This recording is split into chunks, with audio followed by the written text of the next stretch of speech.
ਸਤਿ ਸ਼੍ਰੀ ਅਕਾਲ ਜੀ। ਪੰਜਾਬੀ ਰੇਡੀਓ ਤੇ ਪੰਜਾਬੀ ਟੀਵੀ USA ਵੇਖ ਸੁਣ ਰਹੇ ਸਾਰੇ ਸਰੋਤਿਆਂ ਦਾ ਬਹੁਤ-ਬਹੁਤ ਸਵਾਗਤ ਹੈ ਇਸ ਸਮੇਂ ਦੇ ਵਿਸ਼ੇਸ਼ ਪ੍ਰੋਗਰਾਮ ਖਬਰ ਤੇ ਨਜ਼ਰ ਦੇ ਵਿੱਚ। ਖਬਰ ਤੇ ਨਜ਼ਰ ਪ੍ਰੋਗਰਾਮ ਦੇ ਵਿੱਚ ਜਿੱਥੇ ਦੇਸ਼-ਵਿਦੇਸ਼ ਦੇ ਨਾਲ ਜੁੜੀਆਂ ਹੋਈਆਂ ਅਹਿਮ ਖਬਰਾਂ ਤੇ ਪਾਈਦਾ ਹੈ ਚਾਨਣਾ, ਉੱਥੇ ਇਹਨਾਂ ਖਬਰਾਂ ਦਾ ਵਿਸ਼ਲੇਸ਼ਣ ਕਰਨ ਦੇ ਲਈ ਸਾਥ ਹੁੰਦਾ ਹੈ ਸੀਨੀਅਰ ਪੱਤਰਕਾਰ ਮਿੰਟੂ ਗੁਰਸਰੀਆ ਜੀ ਦਾ। ਸੋ ਕਰਦੇ ਹਾਂ ਉਹਨਾਂ ਦਾ ਪ੍ਰੋਗਰਾਮ ਦੇ ਵਿੱਚ ਸਵਾਗਤ। ਬਹੁਤ-ਬਹੁਤ ਸਵਾਗਤ ਹੈ ਜੀ। ਸ਼ੁਕਰੀਆ ਸਾਰਿਆਂ ਨੂੰ। ਸਤਿ ਸ੍ਰੀ ਅਕਾਲ ਜੀ। ਸਤਿ ਸ਼੍ਰੀ ਅਕਾਲ ਜੀ। ਸੋ ਇਸ ਪ੍ਰੋਗਰਾਮ ਦੀ ਸ਼ੁਰੂਆਤ ਤੋਂ ਪਹਿਲਾਂ ਕਰਦੇ ਚੱਲੀਏ ਅੱਜ ਦੇ ਪ੍ਰੋਗਰਾਮ ਦੇ ਸਪਾਂਸਰਸ ਦਾ ਧੰਨਵਾਦ। ਖਾਲਸਾ ਇੰਸ਼ੋਰੈਂਸ ਲੰਬੇ ਸਮੇਂ ਤੋਂ ਇੰਸ਼ੋਰੈਂਸ ਦੇ ਖੇਤਰ ਦੇ ਵਿੱਚ ਸੇਵਾਵਾਂ ਨਿਭਾ ਰਹੇ ਨੇ। ਸੰਪਰਕ ਨੰਬਰ ਹੈ 4082722500। ਟਿਰਕਿਆਣਾ ਇਮੀਗ੍ਰੇਸ਼ਨ ਲਾ ਫਰਮ। ਜੇ ਟਿਰਕਿਆਣਾ ਹੋਣਾ ਨਾਲ ਸੰਪਰਕ ਕਰ ਸਕਦੇ ਹੋ ਜੇਕਰ ਇਮੀਗ੍ਰੇਸ਼ਨ ਬਾਬਤ ਕਿਸੇ ਤਰ੍ਹਾਂ ਦੀ ਸਲਾਹ ਕਰਨੀ ਹੈ। Krishan Dhanota Yuba City. Baljinder Singh Nijjar Woodland. GN lube ਵਾਲੇ ਟਰੱਕ ਵਾਸ਼ ਕਰਦੇ ਨੇ, ਆਇਲ ਚੇਂਜ ਕਰਦੇ ਨੇ, 에ਅਰ ਬ੍ਰੇਕਸ ਦਾ ਕੰਮ ਕਰਦੇ ਨੇ ਤਸੱਲੀ ਬਖਸ਼। ਤੁਸੀਂ ਇਹਨਾਂ ਦੇ ਕੋਲੋਂ ਨਵੇਂ ਪੁਰਾਣੇ ਟਾਇਰ ਵੀ ਖਰੀਦ ਸਕਦੇ ਹੋ। ਲੋਕੇਸ਼ਨ ਸੈਂਟਾਨੇਲਾ ਦੇ ਵਿੱਚ ਹੈ। ਨਿਮਾ ਸਹੋਤਾ ਹੋਣਾ ਦਾ ਨੰਬਰ ਹੈ 209277 0113। Jaswinder Singh Nagra Roseville. Avtar Singh Sangha Yuba City. Baldev Singh Kang Yuba City. ਬਹੁਤ-ਬਹੁਤ ਧੰਨਵਾਦ ਹੈ ਇਹਨਾਂ ਸਾਰੇ ਸਪਾਂਸਰਸ ਦਾ। ਹੁਣ ਰੁਖ ਕਰਦੇ ਹਾਂ ਜੀ ਖਬਰਾਂ ਦਾ। ਖਬਰਾਂ ਦੇ ਵਿੱਚ ਸਭ ਤੋਂ ਪਹਿਲੀ ਖਬਰ ਤੇ ਜੇਕਰ ਪਾਈਏ ਚਾਨਣਾ ਤਾਂ ਉਧਰ ਜੇਲ੍ਹ ਦੇ ਵਿੱਚੋਂ ਰਾਜੋਆਣਾ ਹੁਣਾਂ ਦੀ ਚਿੱਠੀ ਆਈ ਹੈ। ਇਹ ਚਿੱਠੀ ਕੀ ਕੁਝ ਕਹਿੰਦੀ ਹੈ ਜੀ? ਕਹਿੰਦੇ ਖਾਸਾ ਪੜਥੂ ਪਾਤਾ ਇੱਕ ਚਿੱਠੀ ਨੇ।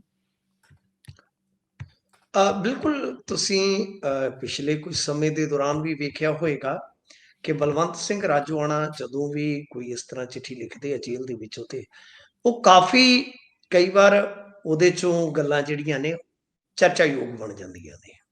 ਜੀ। ਤੇ ਗੱਲ ਇਹ ਆ ਕਿ ਉਹਨਾਂ ਨੇ ਇਸ ਚਿੱਠੀ ਦੇ ਵਿੱਚ ਅਕਾਲ ਤਖਤ ਸਾਹਿਬ ਦੇ ਜਥੇਦਾਰ ਗਿਆਨੀ ਕੁਲਦੀਪ ਸਿੰਘ ਗੜਗਾਚੋਰਾ ਨੂੰ ਸੰਬੋਧਨ ਕੀਤਾ ਹੈ ਜੀ। ਤੇ ਪੰਥ ਦੀ ਆਵਾਜ਼ ਸੰਸਦ ਤੇ ਸਰਕਾਰ ਤੱਕ ਪ੍ਰਭਾਵੀ ਰੂਪ ਦੇ ਵਿੱਚ ਨਹੀਂ ਪਹੁੰਚ ਰਹੀ, ਇਹ ਉਲਾਂਭਾ ਦਿੱਤਾ ਹੈ ਜੀ। ਤੇ ਨਾਲ ਕਿਹਾ ਕਿ ਕੀ ਅਕਾਲ ਤਖਤ ਸਾਹਿਬ ਦੀ ਆਵਾਜ਼ ਇੰਨੀ ਕਮਜ਼ੋਰ ਹੋ ਗਈ ਆ ਕਿ ਇਹ ਸੰਸਦ ਦੇ ਵਿੱਚ ਚੁੱਕੇ ਜਾਣ ਵਾਲੇ ਮਹੱਤਵਪੂਰਨ ਪੰਥਕ ਮੁੱਦਿਆਂ ਨੂੰ ਪ੍ਰਭਾਵੀ ਢੰਗ ਦੇ ਨਾਲ ਨਹੀਂ ਪਹੁੰਚਾ ਪਾ ਰਹੀ। ਜੀ।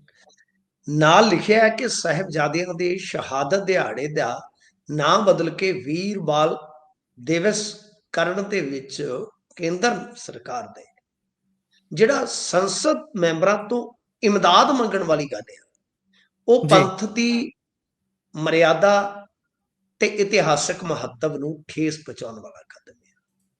ਜੀ। ਤਾਂ ਇਹਦੇ ਵਿੱਚ ਹੁਣ ਜੇ ਆਪਾਂ ਦੇਖੀਏ ਤਾਂ ਗੱਲ ਇਹ ਆ ਕਿ ਆਪਾਂ ਰਾਜੋਆਣਾ ਨੇ ਜੋ ਸੁਝਾਅ ਦਿੱਤਾ ਪਹਿਲਾਂ ਉਹਦੇ ਤੇ ਥੋੜੀ ਜਿਹੀ ਗੱਲ ਕਰ ਲਈਏ ਤੇ ਫਿਰ ਅੱਗੇ ਚੱਲਦੇ ਹਾਂ। ਚਿੱਠੀ ਦੇ ਵਿੱਚ ਲਿਖਿਆ ਗਿਆ ਕਿ ਸ਼ਹੀਦ ਸਾਹਿਬਜ਼ਾਦਿਆਂ ਦੀ ਸ਼ਹਾਦਤ ਦਿਹਾੜੇ ਦਾ ਨਾਮ ਬਦਲ ਕੇ ਸਾਹਿਬਜ਼ਾਦੇ ਸ਼ਹਾਦਤ ਦਿਹਾੜੇ ਰੱਖਿਆ ਜਾਣਾ ਚਾਹੀਦਾ ਤੇ ਪੰਥ ਦੀ ਆਪਣੀ ਮਤਲਬ ਕਿ ਜਿਹੜੀ ਆਪਦੀ ਮਰਿਆਦਾ ਇਤਿਹਾਸਕ ਮਹੱਤਤਾ ਹੈ ਤੇ ਉਹਦੀ ਰੱਖਿਆ ਜਿਹੜੀ ਆ ਉਹ ਖੁਦ ਕਰਨੀ ਚਾਹੀਦੀ ਆ। ਜੀ।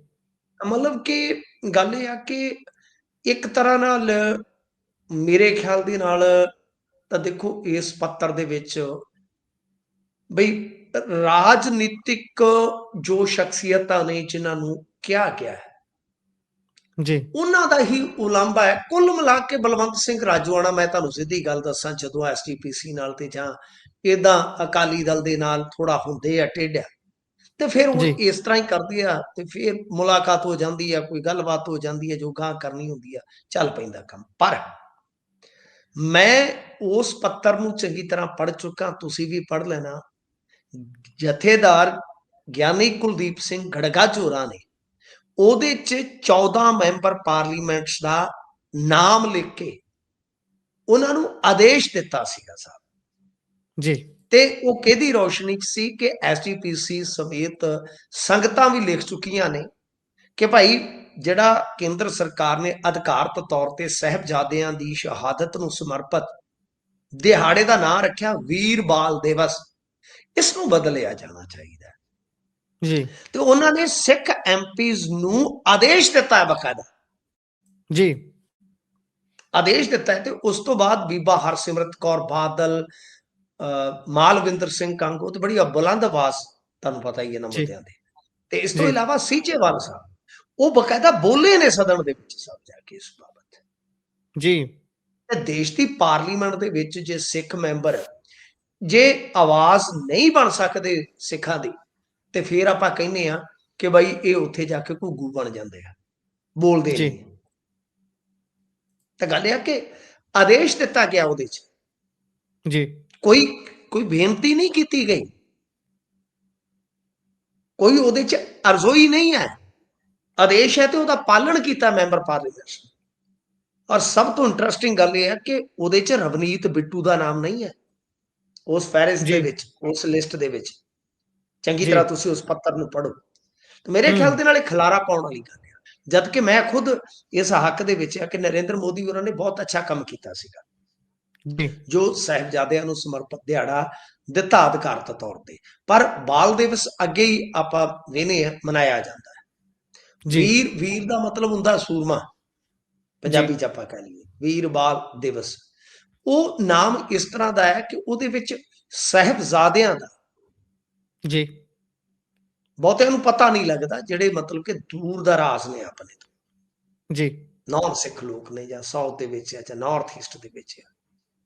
ਤਾਂ ਉਹ ਇੱਕ ਜੀ ਮਤਲਬ ਕਿ ਵੀ ਜਿੱਦਾਂ ਕਹਿ ਲਈਏ ਕਾਮਨ ਜੀ ਸ਼ਬਦਾਵਲੀ ਬਣ ਜਾਂਦੀ ਉਸ ਨਾਮ ਦੀ।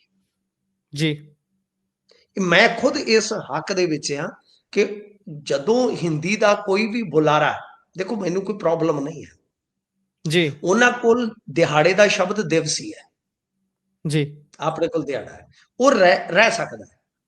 ਪਰ ਨਾਨ ਸਿੱਖ ਕਿਸੇ ਨੂੰ ਵੀ ਸਾਹਿਬਜ਼ਾਦਾ ਸ਼ਬਦ ਉਚਾਰਨ ਦੇ ਵਿੱਚ ਕਦੇ ਕੋਈ ਪ੍ਰੋਬਲਮ ਨਹੀਂ ਆਉਂਦੀ ਤੇ ਨਾ ਹੀ ਲਿਖਣ ਦੇ ਵਿੱਚ ਆਉਂਦੀ ਹੈ। ਜੀ ਠੀਕ ਹੈ ਨਾ ਜੀ, ਧੁਨੀ ਜਾਂ ਵਿਆਕਰਣ ਦੀ ਕੋਈ ਸਮੱਸਿਆ ਨਹੀਂ ਹੈ। ਤੇ ਸ਼ਹੀਦ ਤੇ ਪਹਿਲਾਂ ਹੀ ਹਿੰਦੀ ਦੇ ਵਿੱਚ ਲਿਖਿਆ ਜਾਂਦਾ, ਜਦੋਂ ਵੀ ਕੋਈ ਫੌਜੀ ਜਵਾਨ ਸ਼ਹੀਦ ਹੋ ਜਾਂਦਾ ਤੇ ਉਸ ਨੂੰ ਕਿਹਾ ਜਾਂਦਾ ਕਿ ਜਵਾਨ ਸ਼ਹੀਦ ਹੋਏ। ਜੀ ਇਹਦਾ ਮਤਲਬ ਹੈ ਸ਼ਹਾਦਤ, ਸ਼ਹੀਦ ਤੇ ਮਤਲਬ ਕਿ ਸਾਹਿਬਜ਼ਾਦੇ ਲਿਖਣ ਦੇ ਵਿੱਚ ਕੋਈ ਸਮੱਸਿਆ ਨਹੀਂ, ਹਿੰਦੀ ਦੇ ਬੁਲਾਰੇ ਨੂੰ ਬੋਲਣ 'ਚ ਵੀ ਕੋਈ ਸਮੱਸਿਆ ਨਹੀਂ।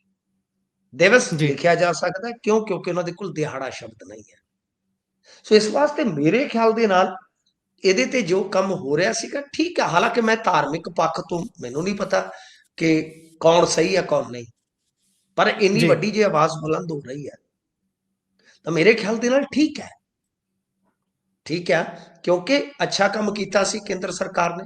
ਬਸ ਨਾਂ ਦੀ ਪ੍ਰੋਬਲਮ ਹੈ ਤੇ ਹੋ ਸਕਦਾ ਹੈ ਗਾਂ ਇਲੈਕਸ਼ਨ ਲੜਨਾ ਭਾਰਤੀ ਜਨਤਾ ਪਾਰਟੀ ਨੇ, ਹੋ ਸਕਦਾ ਗੁਰਪ੍ਰੀਤ ਜੀ ਕਿ ਇਹਦੇ 'ਚ ਕਰੈਕਸ਼ਨ ਕਰ ਦੇਣ, ਇਹਦੇ 'ਚ ਸੋਧ ਕਰ ਦੇਣ। ਜੀ ਤਾਂ ਮੈਨੂੰ ਤੇ ਲੱਗਦਾ ਕਿ ਵਲਾ ਪਾਉਣ ਦੀ ਜ਼ਰੂਰਤ ਨਹੀਂ ਸੀ। ਪਰ ਖੈਰ ਜੋ ਵੀ ਆ, ਤੁਹਾਨੂੰ ਪਤਾ ਉੱਥੋਂ ਆਈ ਚਿੱਠੀ ਕਈ ਵਾਰ ਜਿਹੜੀ ਹੈ ਜੇਲ੍ਹ ਦੇ ਵਿੱਚੋਂ, ਇੱਥੇ ਖਬਰ ਵੱਡੀ ਬਣ ਜਾਂਦੀ ਆ, ਅੱਗੇ ਵੀ ਹੋਇਆ ਕਦੋਂ ਵਾਰੀ। ਜੀ ਇਸ ਤੋਂ ਅੱਗੇ ਜੇਕਰ ਆਪਾਂ ਚੱਲੀਏ ਤਾਂ ਗੱਲ ਕਰਦੇ ਹਾਂ, ਉਧਰ ਸੀਐਮ ਸਾਹਿਬ ਨੇ ਕਹਿੰਦੇ ਸੱਦ ਲਿਆ ਵਿਸ਼ੇਸ਼ ਇਜਲਾਸ, ਇਸ 'ਚ ਕੀ ਖਾਸ ਹੋਣ ਦੀ ਆਸ ਹੈ ਜੀ? ਦੇਖੋ ਇਹ ਮਨਰੇਗਾ ਨੂੰ ਲੈ ਕੇ ਆ ਵਿਸ਼ੇਸ਼ ਇਜਲਾਸ। ਜੀ ਮਨਰੇਗਾ ਦਾ ਵੀ ਹੁਣ ਇਹਦੇ 'ਚ ਵੀ ਨਾ, ਮੈਂ ਜਦੋਂ ਵੀ ਗੱਲ ਪੰਜਾਬੀ ਮੀਡੀਆ 'ਚ ਕਿਤੇ ਵੀ ਛਿੜਦੀ ਆ ਤਾਂ ਮੈਂ ਇਹਦੇ ਵਿੱਚ ਵੀ ਇੱਕ ਚੀਜ਼ ਦੇਖਦਾ ਕਿ ਇਹਦੇ ਵਿੱਚ ਵੀ ਨਾਂ ਬੜਾ ਮਹੱਤਵਪੂਰਨ ਹੋ ਜਾਂਦਾ ਹੈ। ਮੈਂ ਅੱਗੇ ਦੱਸਿਆ ਸੀਗਾ ਜੀ ਕਿ ਗੱਲ ਇਹ ਹੈ ਕਿ ਵਿਕਸਿਤ ਭਾਰਤ ਗਰੰਟਰ ਫॉर ਰੋਜ਼ਗਾਰ ਐਂਡ ਆਜੀਵਿਕਾ ਮਿਸ਼ਨ ਗ੍ਰਾਮੀਣ। ਜੀ ਹੁਣ ਤੁਸੀਂ ਦੇਖੋ ਕਿ ਵਿਕਸਿਤ Hindi, Bharat Hindi, guarantor Angrezi, for ਅੰਗਰੇਜ਼ੀ, ਰੋਜ਼ਗਾਰ ਹਿੰਦੀ ਤੇ ਪੰਜਾਬੀ, ਐਂਡ ਫੇਰ ਆ ਗਿਆ ਅੰਗਰੇਜ਼ੀ, ਆਜੀਵਿਕਾ ਹਿੰਦੀ, ਮਿਸ਼ਨ ਅੰਗਰੇਜ਼ੀ, ਗ੍ਰਾਮੀਣ ਹਿੰਦੀ। ਇਹ ਕੀ ਜੀ ਆ? ਇਹਨੂੰ ਗੌਰ ਨਾਲ ਜੇ ਵੇਖੋਗੇ ਤਾਂ ਇਦਾਂ ਲੱਗਦਾ ਕਿ ਜਿਵੇਂ ਕਾਫੀ ਜਦੋਜਹਿਦ ਤੋਂ ਬਾਅਦ ਇਹਨਾਂ ਨੇ ਜੀ ਰਾਮ ਜੀ ਬਣਾਇਆ, ਮਤਲਬ ਕਿ ਰਾਮ ਲਾਇਆ। ਜੀ ਠੀਕ ਹੈ ਨਾ ਜੀ। ਤਾਂ ਗੱਲ ਇਹ ਆ ਕਿ ਇਸ ਮਾਸਟਰੀ ਤੋਂ ਬਾਅਦ ਜੇ ਆਪਾਂ ਵੇਖੀਏ ਤਾਂ ਜ਼ਿਆਦਾ ਡਿਬੇਟ ਵੀ ਨਾਮ ਤੇ ਹੀ ਹੋਈ ਆ ਕਿ ਮਹਾਤਮਾ ਜੀ ਗਾਂਧੀ ਦਾ ਨਾਮ ਇਹਦੇ ਵਿੱਚੋਂ ਕਿਉਂ ਕੱਟਿਆ ਗਿਆ। ਗਾਂਧੀਵਾਦੀ ਤੇ ਕਾਂਗਰਸੀ ਜਿਹੜੇ ਆ ਉਹ ਇਸ ਗੱਲ ਤੇ ਬਹੁਤ ਪਰੇਸ਼ਾਨ ਹੋਏ। ਜੀ ਤੇ ਦੂਜੇ ਪਾਸੇ ਜੇ ਆਪਾਂ ਵੇਖੀਏ ਤਾਂ ਜਿਹੜੇ ਭਾਜਪਾ ਵਾਲੇ ਉਹ ਇਸ ਤਰ੍ਹਾਂ ਦਾ ਨਾਮ ਜਾਣਬੁੱਝ ਕੇ ਵੀ ਕਈ ਵਾਰ ਲੈ ਆਉਂਦੇ ਆ ਕਿ ਜ਼ਿਆਦਾ ਵਿਰੋਧ ਹੋਊਗਾ ਤੇ ਇਹਨਾਂ ਨੂੰ ਰਾਮ ਵਿਰੋਧੀ ਕਿਹਾ ਜਾਊਗਾ। ਜੀ ਸਮਝਦੇ ਹੋ ਨਾ, ਪੈਂਤੜਾ ਵੀ ਹੁੰਦਾ। ਜੀ ਹੁਣ ਪੰਜਾਬ ਦੇ ਮੁੱਖ ਮੰਤਰੀ ਸਾਹਿਬ ਨੇ ਕਿਹਾ ਕਿ ਅਸੀਂ ਵਿਸ਼ੇਸ਼ ਇਜਲਾਸ ਸੱਦਾਂਗੇ, ਬੁਲਾਵਾਂਗੇ। ਜੀ ਹੁਣ ਵਿਸ਼ੇਸ਼ ਇਜਲਾਸ ਜੇ ਹੋਵੇਗਾ ਗੁਰਪ੍ਰੀਤ, ਤਾਂ ਇਹਦਾ ਮਤਲਬ ਇਹ ਆ ਕਿ ਇਹਦੇ ਤੇ ਚਰਚਾ ਹੋਵੇਗੀ। ਹੁਣ ਜੀ ਚਰਚਾ ਵਧੀਆ ਗੱਲ ਹੈ, ਤੁਸੀਂ ਕਰਨ ਜਾ ਰਹੇ ਹੋ, ਹੋਣੀ ਵੀ ਹੂੰ ਚਾਹੀਦੀ ਆ। ਮੈਂ ਤਾਂ ਕਹਿੰਦਾ ਪੂਰੇ ਮੁਲਕ ਦੇ ਵਿੱਚ ਚਰਚਾ ਹੋਣੀ ਚਾਹੀਦੀ ਆ। ਕਿਉਂ? ਕਿਉਂਕਿ ਜਿਹੜੀ ਪਹਿਲਾਂ ਮਨਰੇਗਾ ਸੀ ਤੇ ਹੁਣ ਜੀ ਰਾਮ ਜੀ ਆ, ਜੀ ਇਸ ਸਕੀਮ ਦੇ ਵਿੱਚ ਤਕਰੀਬਨ ਮੇਰੇ ਖਿਆਲ ਦੇ ਨਾਲ 8 ਕਰੋੜ ਦੇ ਕਰੀਬ ਲੋਕ ਲਾਭਪਾਤਰੀ ਨੇ। ਇਹਦਾ ਭਵਿੱਖ ਕੀ ਹੋਊਗਾ, ਇਹ ਕਿਸ ਤਰ੍ਹਾਂ ਚਲਾਈ ਜਾ ਸਕਦੀ ਹੈ, ਇਹਦੇ ਤੇ ਜਿੰਨੀ ਵੀ ਚਰਚਾ ਹੋਵੇ ਤੇ ਬਿਹਤਰ ਆ। ਜੀ ਉਹ ਕੌਮੀ ਪੱਧਰ ਤੇ ਵੀ ਹੋਣੀ ਚਾਹੀਦੀ ਆ। ਪਰ ਗੱਲ ਇਹ ਆ ਕਿ ਜੇ ਤੁਸੀਂ ਸਿਰਫ ਤੇ ਸਿਰਫ ਕੇਂਦਰ ਸਰਕਾਰ ਨੂੰ ਇਜਲਾਸ ਜਾਂ ਸਦਨ ਦਾ ਇਸਤੇਮਾਲ ਕਰਕੇ ਇਕੱਲਾ ਭੰਡਣਾ ਹੈ, ਜੀ ਉਹ ਤੇ ਤੁਸੀਂ ਮਤਲਬ ਮਾਨ ਸਾਹਿਬ ਕਿ ਉਹ ਤੇ ਤੁਸੀਂ ਬੈਠਦੇ ਉੱਠਦੇ ਜਿੱਥੇ ਵੀ ਉਹ ਕਰ ਜਾਂਦੇ ਹੋ ਕੰਮ। ਜੀ ਕਿਸੇ ਨੂੰ ਭੰਡਣਾ ਹੋਵੇ ਤੇ ਤੁਹਾਡੇ ਤੋਂ ਬਿਹਤਰ ਤਰੀਕੇ ਦੇ ਨਾਲ ਆਲੋਚਨਾ ਕੋਈ ਨਹੀਂ ਕਰ ਸਕਦਾ, ਜੀ ਜੀ ਔਰ ਬੜੀ ਮਜ਼ਾਹੀਆ ਕਿਸਮ ਦੀ ਤੁਹਾਡੀ ਆਲੋਚਨਾ ਹੁੰਦੀ ਹੈ। ਪਰ ਇਸ ਇਜਲਾਸ ਦੇ ਵਿੱਚ ਤੁਹਾਨੂੰ ਇਹ ਦੱਸਣਾ ਚਾਹੀਦਾ ਹੈ ਕਿ ਜਿੰਨਾ ਪੈਸਾ, ਹੁਣ ਦੇਖੋ ਇਸ ਜੇ ਆਪਾਂ ਦੇਖੀਏ ਸਕੀਮ ਦੇ ਵਿੱਚ ਬਦਲ ਕੀ ਜਾ ਰਿਹਾ ਹੈ ਗੁਰਪ੍ਰੀਤ, ਕਿ ਜਿਹੜਾ ਕੇਂਦਰ ਸਰਕਾਰ ਫੁੱਲ ਬਟਾ ਫੁੱਲ ਤਕਰੀਬਨ ਦਿੰਦਾ ਸੀਗਾ, ਉਹਦੇ ਚ ਉਹਨਾਂ ਨੇ 60-40 ਦੀ ਰੇਸ਼ੋ ਕਰਤੀ ਕਿ 40 ਪੈਸੇ ਤੁਹਾਨੂੰ ਪਾਉਣੇ ਪੈਣਗੇ। ਜੀ ਫਰਜ਼ ਕਰੋ ਜੇ 1000 ਕਰੋੜ ਰੁਪਈਆ ਨਰੇਗਾ ਚ ਆਉਂਦਾ ਸੀ ਇੱਕ ਵਰੇ ਦਾ, ਤੇ ਪੰਜਾਬ ਨੂੰ ਕਿੰਨਾ ਪਾਉਣਾ ਪਿਆ? 400 ਕਰੋੜ। ਤੁਸੀਂ ਇਜਲਾਸ ਚ ਇਹ ਵੀ ਦੱਸਿਓ ਨਾ ਕਿ ਚਲੋ ਉਹਨਾਂ ਨੇ ਤਾਂ ਮਾੜੀ ਕੀਤੀ ਆ, ਜੇ ਉਹ ਵਾਪਸ ਜੀ ਨਹੀਂ ਹਟਦੇ ਤੁਸੀਂ ਉਹਨੂੰ ਕੰਟੀਨਿਊ ਕਰੋਗੇ ਕਿ ਨਹੀਂ?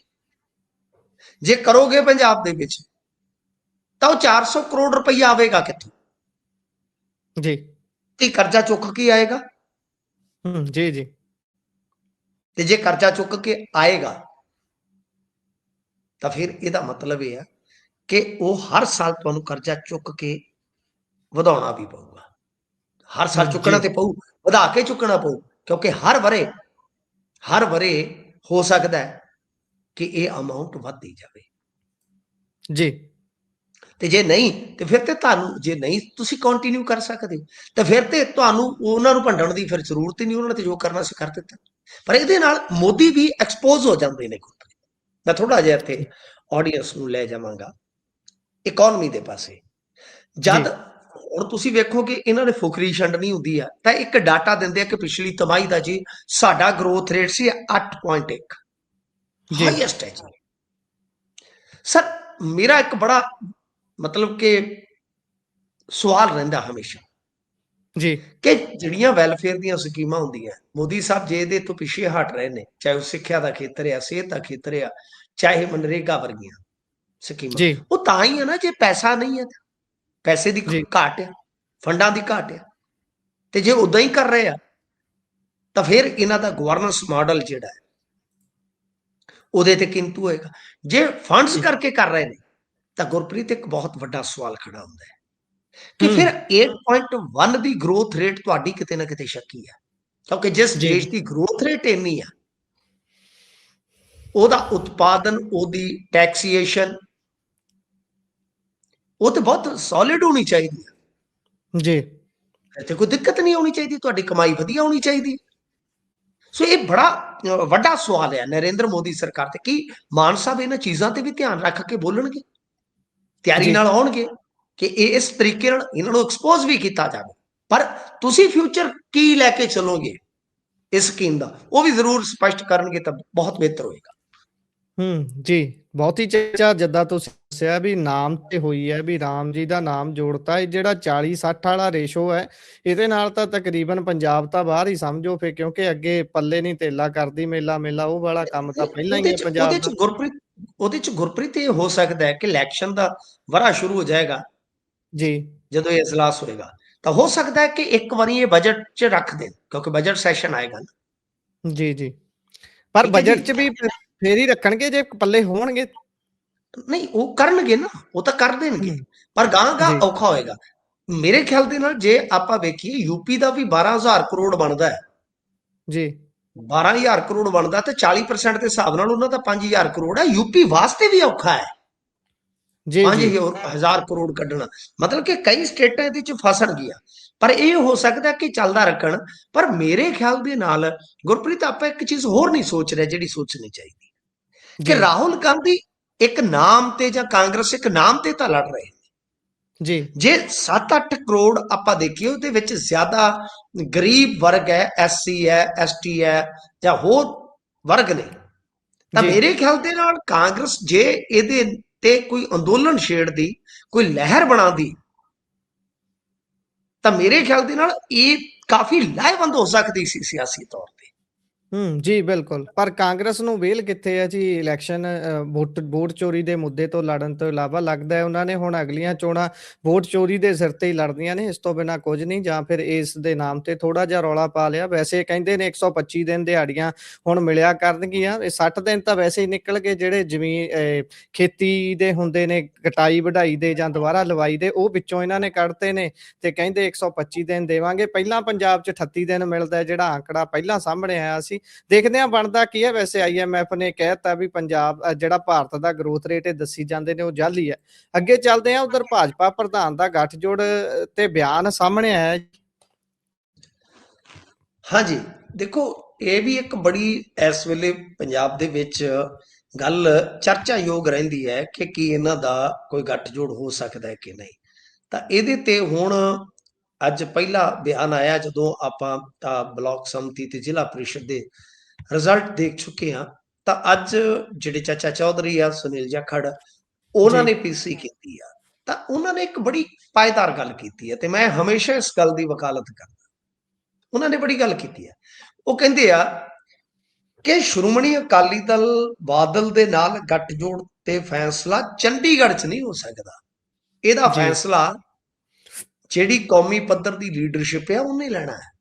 ਪਿਛਲੀ ਜੀ, ਵਾਰ ਗੱਠਜੋੜ ਦਾ ਫੈਸਲਾ ਸਾਬਕਾ PM ਅਟਲ ਬਿਹਾਰੀ ਵਾਜਪਾਈ ਦੇ ਸਮੇਂ ਕੀਤਾ ਗਿਆ ਸੀਗਾ, ਤੇ ਉਦੋਂ ਗੱਠਜੋੜ ਸਰਕਾਰ ਨੇ ਫਿਰ ਚੰਗਾ ਕੰਮ ਕੀਤਾ। ਤੇ ਹੁਣ ਪੰਜਾਬ ਦੇ ਵਿੱਚ ਗੱਠਜੋੜ ਦੀ ਜ਼ਰੂਰਤ ਹੈ ਜਾਂ ਨਹੀਂ, ਇਹ ਰਾਸ਼ਟਰੀ ਕਾਰਜਕਾਰਨੀ ਤੈਅ ਕਰੇਗੀ। ਤੇ ਜੀ, ਉਹ ਕਹਿੰਦੇ ਕਿ ਪਹਿਲਾਂ ਦੀ ਗੱਲ ਕੁਝ ਹੋਰ ਸੀ, ਹੁਣ ਅਸੀਂ ਇਕੱਲੇ ਵੀ ਪੰਜਾਬ ਦੇ ਵਿੱਚ ਇਲੈਕਸ਼ਨ ਲੜਨ ਅਤੇ ਜਿੱਤਣ ਦੇ ਸਮਰੱਥ ਹਾਂ। ਹੂੰ, ਫਿਰ ਉਹਨਾਂ ਨੇ ਇੱਕ ਟਿੱਪਣੀ ਅਮਰਿੰਦਰ ਸਿੰਘ ਹੋਰਾਂ ਤੇ ਵੀ ਕੀਤੀ ਹੈ, ਕੈਪਟਨ ਸਾਹਿਬ ਤੇ, ਕਿ ਕਾਂਗਰਸ ਨੂੰ ਮਿਸ ਕਰਨ ਸੰਬੰਧੀ ਜੋ ਕਹਿ ਰਹੇ ਆ, ਤਾਂ ਉਹਨਾਂ ਨੇ ਕਿਹਾ ਕਿ ਕੈਪਟਨ ਦੇ ਕਾਂਗਰਸ ਦੇ ਵਿੱਚ ਸਾਰੇ ਵੱਡੇ ਨੇਤਾਵਾਂ ਦੇ ਨਾਲ ਬੇਹੱਦ ਚੰਗੇ ਰਿਸ਼ਤੇ ਆ, ਚਾਹੇ ਪਹਿਲਾਂ ਦੇ ਵੀ ਹੋਣ, ਹੁਣ ਦੇ ਵੀ ਹੋਣ, ਉਹਦੇ ਚ ਰਾਜੀਵ ਗਾਂਧੀ ਵੀ ਹੈ ਜਾਂ ਸੋਨੀਆ ਗਾਂਧੀ ਹੈ। ਤਾਂ ਕੈਪਟਨ ਉਹਨਾਂ ਦੇ ਨਜ਼ਦੀਕੀਆਂ ਚੋਂ ਸ਼ਾਇਦ ਉਹੋ ਜਿਹਾ ਮਾਹੌਲ ਉਹਨਾਂ ਨੂੰ ਭਾਰਤੀ ਜਨਤਾ ਪਾਰਟੀ ਚ ਨਾ ਮਿਲਿਆ ਹੋਵੇ। ਵੱਡਾ ਸਵਾਲ ਇਹ ਆ ਕਿ ਅਗਰ ਕਾਂਗਰਸ ਅੱਛੀ ਸੀ ਤਾਂ ਪਿੱਛੇ ਕਿਉਂ ਰਹਿ ਗਈ, ਤੇ ਜੇ ਜੀ, ਭਾਜਪਾ ਬੁਰੀ ਹੈ ਤਾਂ ਇੰਨੀ ਵੱਡੀ ਪਾਰਟੀ ਕਿਵੇਂ ਬਣ ਗਈ। ਹੁਣ ਜੇ ਆਪਾਂ ਆਈਏ ਗੱਠਜੋੜ ਵਾਲੇ ਬਿਆਨ ਤੇ, ਤੁਸੀਂ ਦੇਖਿਆ ਹੋਣਾ ਕਿ ਪਹਿਲਾਂ ਇਹੀ ਲੀਡਰ ਜਿਹੜੇ ਸੀਗੇ ਜਾਖੜ ਸਾਹਿਬ ਵਰਗੇ, ਇਹ ਵਕਾਲਤ ਕਰ ਚੁੱਕੇ ਖੁੱਲ ਕੇ, ਪਰ ਹੁਣ ਉਹ ਡਿਪਲੋਮੈਟਿਕ ਤਰੀਕੇ ਨਾਲ ਕਰ ਰਹੇ ਆ। ਉਹਨਾਂ ਨੇ ਉਹ ਜਿਵੇਂ ਕਹਿੰਦੇ ਨਾ, ਤੈਨੂੰ 100 ਦੀ ਇੱਕ ਸੁਣਾਤੀ ਵੇ, ਹੁਣ ਮੈਨੂੰ ਭੁੱਲ ਜਾ ਮੈਂ ਵਿਆਹਤੀ ਵੇ। ਜੀ, ਗੱਲ ਇਹ ਆ ਕਿ ਉਹ 100 ਦੀ ਇੱਕ ਸੁਣਾਤੀ ਕਿ ਭਾਈ ਉਹਨਾਂ ਨੇ ਕਰਨਾ ਜੋ ਕਰਨਾ, ਜੇ ਉਹ ਜੀ, ਚਾਹਣਗੇ ਤੇ ਹੋ ਜਾਏਗਾ, ਜੇ ਨਹੀਂ ਤੇ ਨਹੀਂ। ਬਈ ਇੱਥੇ ਤੁਸੀਂ ਇਹ ਵੇਖਿਆ ਹੋਣਾ, ਇਹਨਾਂ ਨੇ ਗੱਠਜੋੜ ਦੀ ਵਕਾਲਤ ਕੀਤੀ ਸੀ ਤੇ ਜਿਹੜੇ ਕਾਰਜਕਾਰੀ ਪ੍ਰਧਾਨ ਨੇ ਇਹਨਾਂ ਦੇ ਨਾਲ, ਅਸ਼ਵਨੀ ਜੀ, ਉਹਨਾਂ ਨੇ ਇਨਕਾਰ ਕਰਤਾ ਸੀਗਾ। ਇਸ ਕਰਕੇ ਉਹ ਇੱਕ ਬੜੀ ਮਤਲਬ ਕਿ ਵਿਚਿੱਤਰ ਜੀ ਸਥਿਤੀ ਬਣ ਜਾਂਦੀ ਹੈ, ਕੰਟਰਾਡਿਕਸ਼ਨ ਬਣ ਜਾਂਦੀ ਹੈ।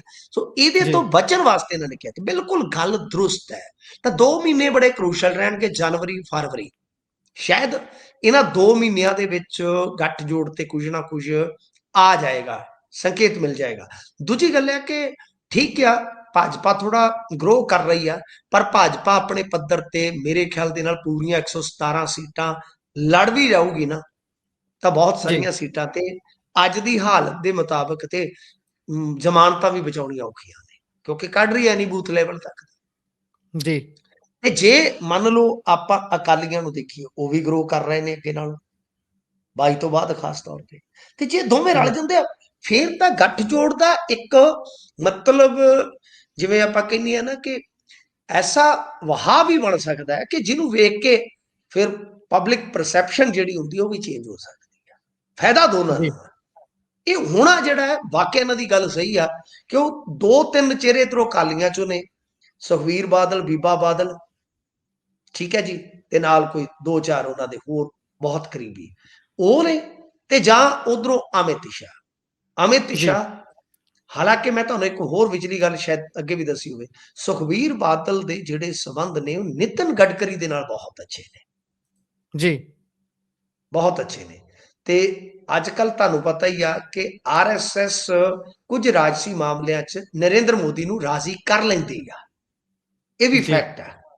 ਸੋ ਇਹ ਵੀ ਹੋ ਸਕਦਾ ਹੈ ਕਿ ਵਾਇਆ ਆਰਐਸਐਸ ਜਾਂ ਨਿਤਨ ਗਡਕਰੀ, ਕਿਉਂਕਿ ਨਿਤਨ ਗਡਕਰੀ ਆਰਐਸਐਸ ਦੇ ਚਹੇਤੇ, ਤਾਂ ਇਹ ਹੋ ਸਕਦਾ ਕਿ ਗੱਠਜੋੜ ਦੀ ਗੱਲ ਚੱਲੇ। ਪਰ ਵਾਕਿਆ ਇਸ ਗੱਲ ਦੇ ਨਾਲ ਮੈਂ 101% ਸਹਿਮਤ ਹੋ ਸਕਦਾ ਕਿ ਗੱਠਜੋੜ ਦਾ ਫੈਸਲਾ ਟੌਪ ਲੀਡਰਸ਼ਿਪ ਹੀ ਕਰੇਗੀ, ਪੰਜਾਬ ਦੀ ਲੀਡਰਸ਼ਿਪ ਦੇ ਪਾਸ ਕੁਝ ਨਹੀਂ ਹੈ। ਜੀ। ਉਹ ਇਹਨਾਂ ਦੇ ਖਾਸ ਤੌਰ ਤੇ ਜਾਖੜ ਸਾਹਿਬ ਦੇ ਕਹਿਣ ਵਾਂਗੂ ਵੀ ਚੰਡੀਗੜ੍ਹ ਮੀਟਿੰਗ ਹੋਈ ਜਾਂਦੀ ਹੁੰਦੀ ਹੈ, ਇੱਥੇ ਬੈਠਿਆਂ ਨੂੰ ਸਾਨੂੰ ਪਤਾ ਵੀ ਨਹੀਂ ਹੁੰਦਾ ਵੀ ਹੋਈ ਕੀ ਜਾਂਦਾ ਹੈ, ਉੱਥੋਂ ਹੀ ਮੁੜ ਜਾਂਦੇ ਨੇ ਸਾਡੇ ਸੈਂਟਰ ਵਾਲੇ ਲੀਡਰ ਜਿਹੜੇ ਨੇ। ਚਲੋ ਖੈਰ, ਬਿਲਕੁਲ ਸਹੀ ਕਿਹਾ ਉਹਨਾਂ ਨੇ ਵੀ ਜੋ ਕੁਝ ਹੋਣਾ ਤੇ ਹੋਣਾ ਤਾਂ ਦਿੱਲੀੋਂ ਹੈ, ਚੰਡੀਗੜ੍ਹ ਤਾਂ ਸਿਰਫ ਗੇੜੀਆਂ ਗੂੜੀਆਂ ਹੀ ਨੇ। ਚੱਲਦੇ ਹਾਂ ਅੱਗੇ, ਤੇ ਉਧਰ ਕੈਸ਼ ਫੋਰ ਸੀਐਮ ਮਾਮਲਾ ਹਾਈ ਕੋਰਟ ਦੇ ਵਿੱਚ ਪਹੁੰਚਿਆ ਜੀ, ਇਹ ਕੀ ਹੈ ਸਾਰਾ ਮਾਜਰਾ? ਕੈਸ਼ ਫੋਰ ਸੀਐਮ ਤੁਹਾਨੂੰ ਪਤਾ ਹੀ ਆ, ਬੀਬੀ ਸਿੱਧੂ ਉਹਨਾਂ ਨੇ ਕਿਹਾ ਸੀਗਾ ਕਿ 500 ਕਰੋੜ ਜਾਂ ਵਗੈਰਾ ਵਗੈਰਾ।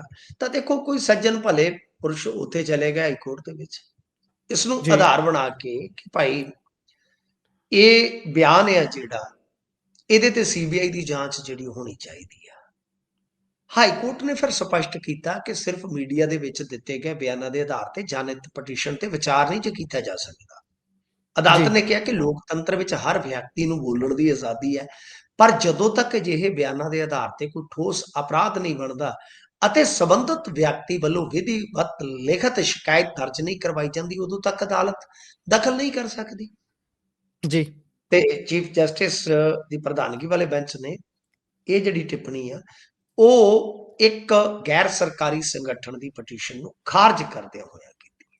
ਤਾਂ ਗੱਲ ਇਹ ਆ ਕਿ ਮਤਲਬ ਇਹਦਾ ਲੱਭੋ ਲੁਭਾਵ ਜਿਹੜਾ ਹੈ ਕਿ ਜੋ ਬੀਬੀ ਸਿੱਧੂ ਨੇ ਕਿਹਾ ਸੀਗਾ ਕਿ ਜੋ ਨੇਤਾ ਸੂਟਕੇਸ ਦਿੰਦਾ ਹੈ ਉਹ ਇੰਨੇ 100 ਕਰੋੜ ਦਾ ਮੁੱਖ ਮੰਤਰੀ ਬਣ ਜਾਂਦਾ ਜੀ। ਕੋਰਟ ਨੇ ਕਿਹਾ ਕਿ ਦੇਖੋ, ਜੇਕਰ ਹਰ ਪ੍ਰੈਸ ਕਾਨਫਰੰਸ ਜਾਂ ਜਨਤਕ ਮੰਚ ਤੇ ਦਿੱਤੇ ਬਿਆਨ ਨੂੰ ਜਨਹਿਤ ਮੁੱਦਾ ਮੰਨ ਲਿਆ ਜਾਵੇ ਤਾਂ ਇਸ ਦਾ ਤਾਂ ਕੋਈ ਅੰਤ ਹੀ ਨਹੀਂ ਹੋਊਗਾ। ਜੀ, ਮਤਲਬ ਕਿ ਇਹ ਤੇ ਅੰਤਹੀਣ ਇੱਥੇ ਸੁਣਵਾਈ ਹੋ ਜਾਏਗੀ ਨਾ, ਕਿ ਫਲਾਣੇ ਨੇ ਆਹ ਕਹਿਤਾ, ਫਲਾਣੇ ਨੇ ਆਹ ਕਹਿਤਾ, ਤੇ ਉਹ ਜਨਹਿਤ ਨਾਲ ਜੁੜਦਾ।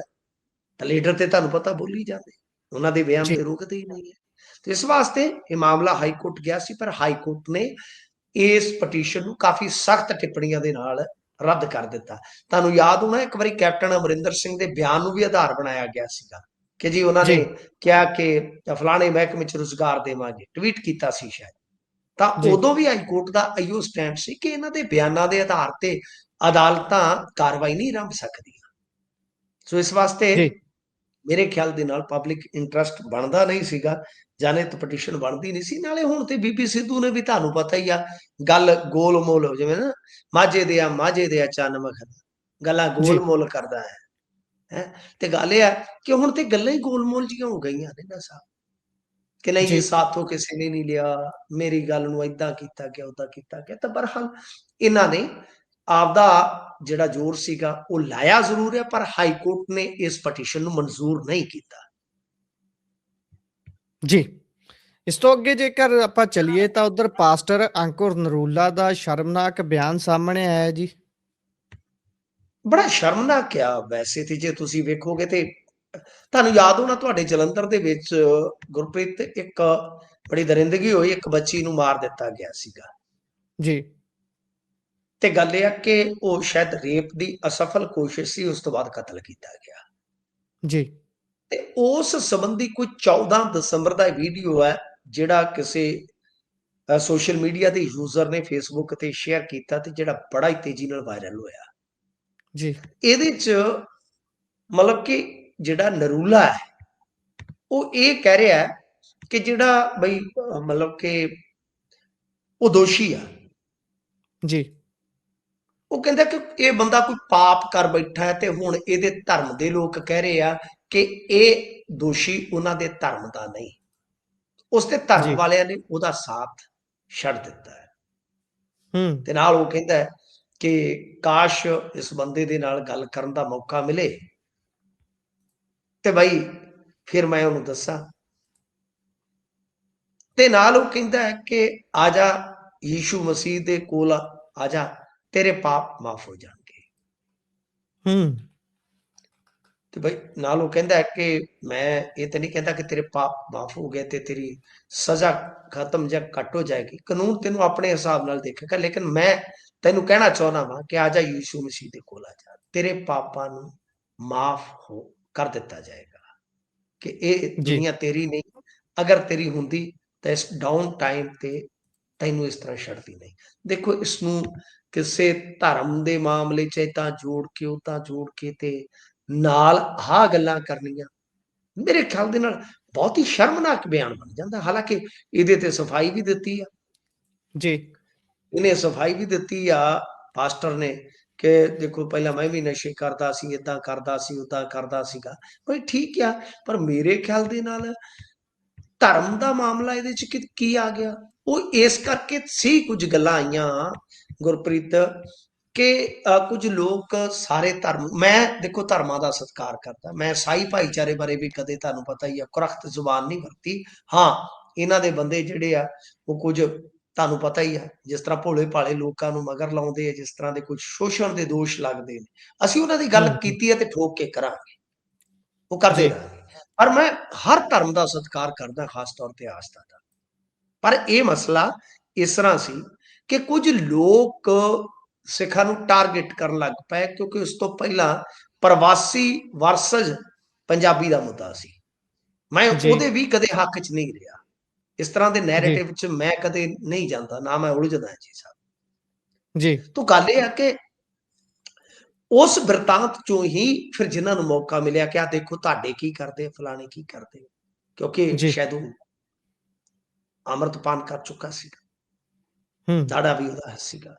ਤਾਂ ਮਤਲਬ ਕਿ ਇਸ ਆਧਾਰ ਤੇ ਇੱਕ ਹੋਰ ਬਿਰਤਾਂਤ ਸਿਰਜਣ ਦਾ ਯਤਨ ਕੀਤਾ ਗਿਆ। ਤਾਂ ਫਿਰ ਕੁਝ ਲੋਕਾਂ ਨੇ ਸੱਚ ਦੱਸਿਆ ਉੱਥੇ ਆਸ-ਪਾਸ ਦੇ ਰਹਿਣ ਵਾਲਿਆਂ ਨੇ, ਕਿ ਇਹ ਇੱਕ ਜੀ। ਪਖੰਡੀ ਜਿਹੇ ਕਿਸਮ ਦਾ ਬੰਦਾ ਸੀਗਾ। ਚਲੋ ਉਹ ਹੂੰ। ਕੁਝ ਸੱਜਣ ਬੇਲੀ ਜਿਹੜੇ ਮਤਲਬ ਕਿ ਹੋਣਗੇ, ਉਹਨਾਂ ਦਾ ਜੋ ਵਰਸ਼ਨ ਹੋਏਗਾ, ਤੇ ਉਸ ਤੋਂ ਬਾਅਦ ਕੁਝ ਬੰਦਿਆਂ ਨੇ ਵੀਡੀਓ ਪਾ ਕੇ ਕਿਹਾ ਕਿ ਬਈ ਇਹ ਟਾਰਗੇਟ ਨਾ ਕਰੋ, ਇਹ ਬੰਦਾ ਤੇ ਹੈ ਨਹੀਂ ਸੀਗਾ। ਚਲੋ ਉਹਨਾਂ ਨੇ ਵੀ ਕਰ ਦਿੱਤਾ ਸਾਰਾ ਜੋ ਕਰਨਾ ਸੀਗਾ ਜੀ ਜਨਾਬ।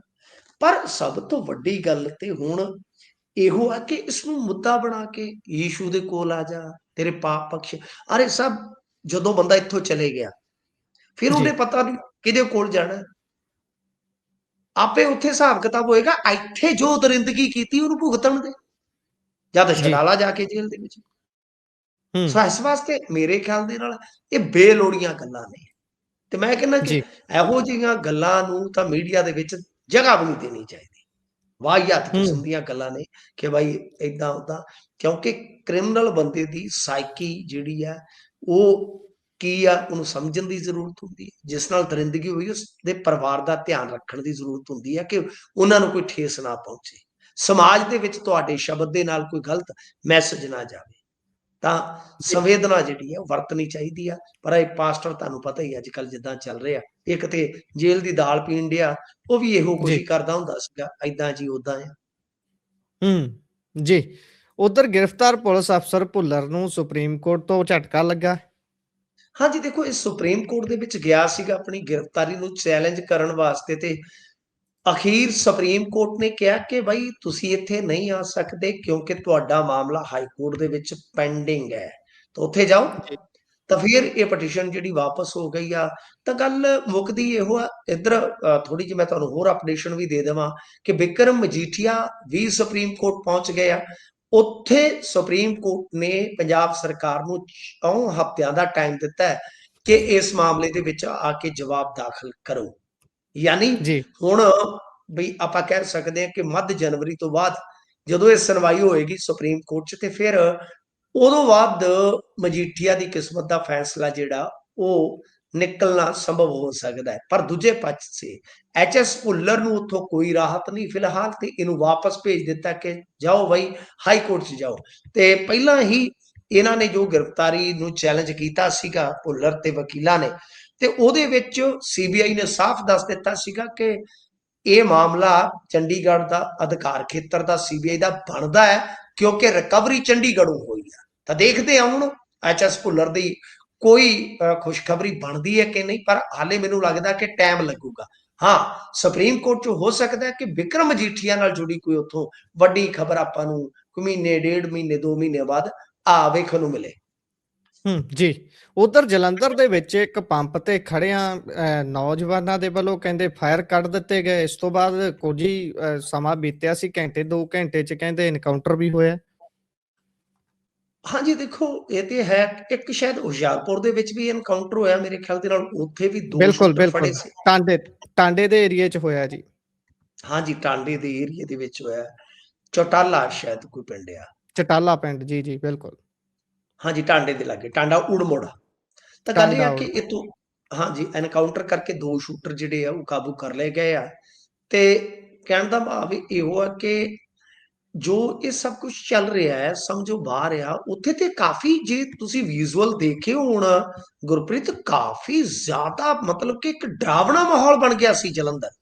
ਔਰ ਉਹ ਜੀ ਜੀ ਤੁਸੀਂ ਹਾਂਜੀ ਜੀ ਬਿਲਕੁਲ, ਉਹ ਪੰਪ ਤੇ ਮੌਜੂਦ ਸੀ ਜੀ। ਕਹਿੰਦੇ ਹਾਲੇ ਤੱਕ ਜੋ ਜਾਣਕਾਰੀ ਆਈ ਹੈ ਉਹ ਦੱਸਦੇ ਨੇ ਵੀ ਕਿਸੇ ਕਾਲਜ ਦੀ ਪ੍ਰਧਾਨਗੀ ਦਾ ਰੌਲਾ ਸੀ ਤੇ ਇਸੇ ਚੱਕਰ ਦੇ ਵਿੱਚ ਮੁੰਡੇ ਇਕੱਠੇ ਹੋਏ ਸੀ ਤੇ ਉੱਥੇ 13-14 ਰਾਉਂਡ ਫਾਇਰ ਹੋਏ ਨੇ ਕਹਿੰਦੇ।